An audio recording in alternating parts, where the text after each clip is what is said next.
take on that. But let's move on to other conversation. 19 Northern governors and their traditional rulers have met in Kaduna State. Dr. Ofoyetan, can you hear me?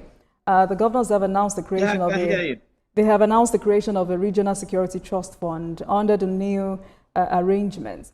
With that arrangement, each state will contribute 1 billion naira monthly to the fund, which will be used to procure equipment, enhance intelligence gathering, and support joint security operations. But sadly, this is not the first time northern governors would commit to a security trust fund. In the past, some have resisted long-term commitments. But now that there is a new commitment, how logical is this investment? Well, it's not a bad idea. Dr. Ofoyetan, it's not a bad idea when poverty, which is the biggest driver of insecurity, remains largely unresolved. Well, I think the first thing is the preservation of life.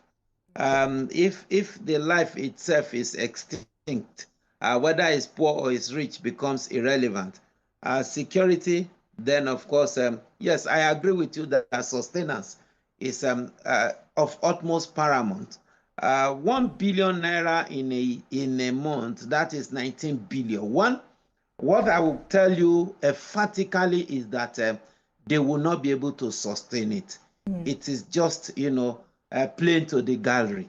None of them will be able to sustain 1 billion every month for a year. Write it down. In another few months' time, let's look at how many of them had redeemed those pledges. That is one.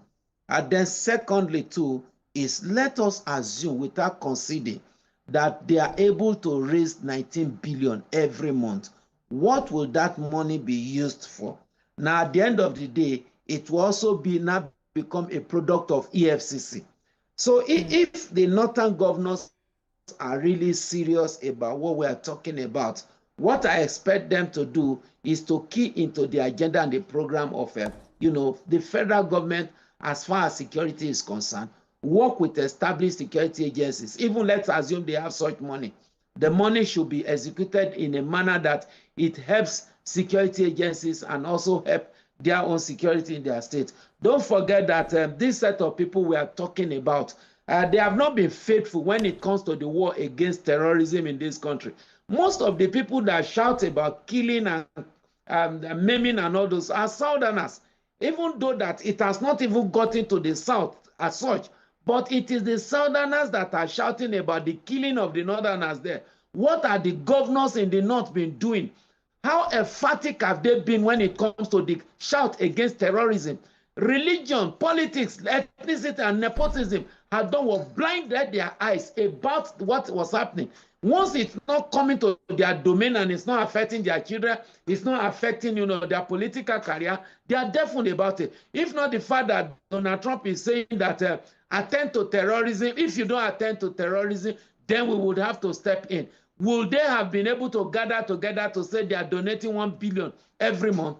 As far as I'm concerned, it's just to pacify the moment. So it's not a matter of, because a lot of things are happening in the north now that they don't need 1 billion to attend to. Illegal mining, the headquarters of illegal mining is in the north.